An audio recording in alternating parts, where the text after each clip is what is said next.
Auf diesen meinen 10.813. Tag freut sich Melina gefühlt seit 1,5 Jahren.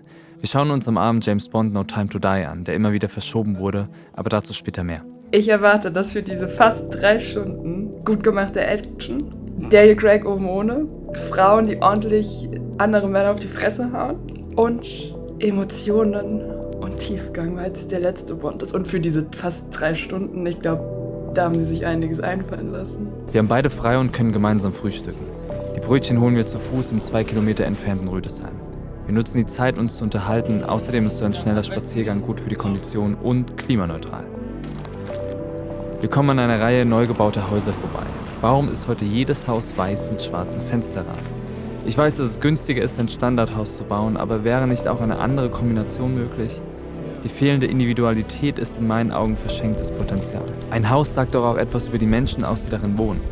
Weiß mit schwarzen Fensterrahmen. Am besten noch ein schwarzer Wagen eines beliebigen deutschen Herstellers in der Auffahrt. Wer gerade dabei ist, ein Haus zu bauen, bitte etwas anderes.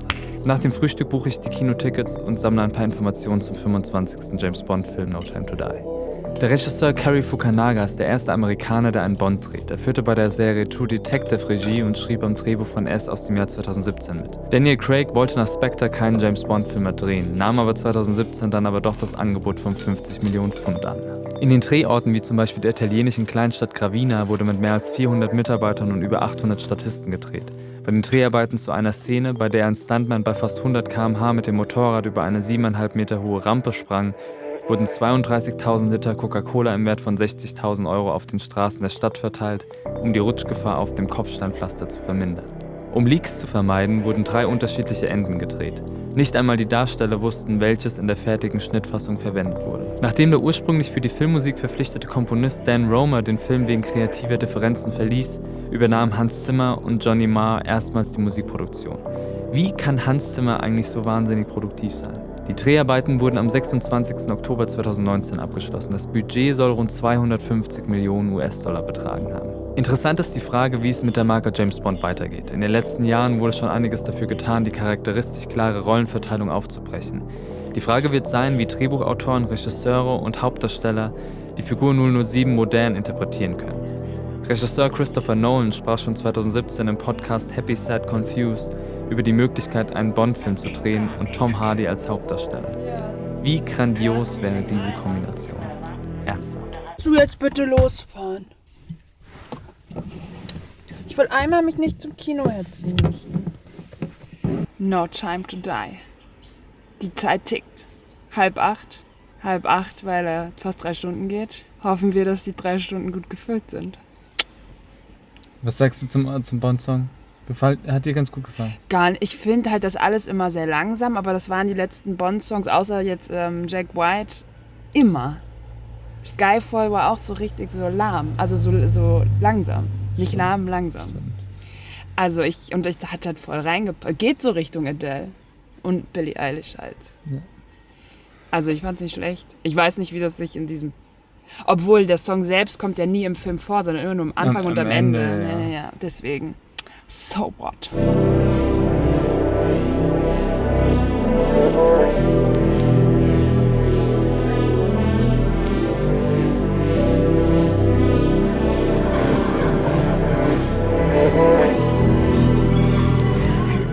Okay, eins vorweg. Partnermenü plus Paarsitze. Top. Bestes Erlebnis.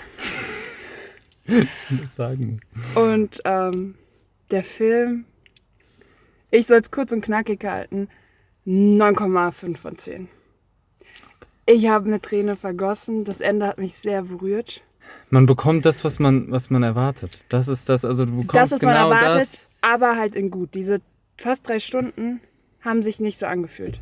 Also ich war immer unterhalten. Ja. Unterhalten. Das wirklich Filme machen auf ganz hohem Niveau, das ist echt schon fast Perfektion. Also das Action-Kino in Perfektion. Natürlich, man kriegt das, was man erwartet, aber... Mir fehlt immer ein bisschen die Seele und das Neue, aber das darf man halt auch nicht, dafür ist James Bond nicht gemacht. Ja, aber ich finde, die James Bond, also Daniel Craig, gerade dieser James Bond, hat sich sehr, sehr entwickelt. Nee. Charakterlich schon. Und da ist jetzt demnächst auch noch einiges möglich, denke ich, mit vielleicht Tom Hardy. Und Christopher Nolan als Regisseur, das wäre mein absoluter Favorite. Obwohl Christopher Nolan kann auch ganz viele andere coole Sachen machen. Er muss nicht Bond machen, aber könnte er. Okay. Bis morgen.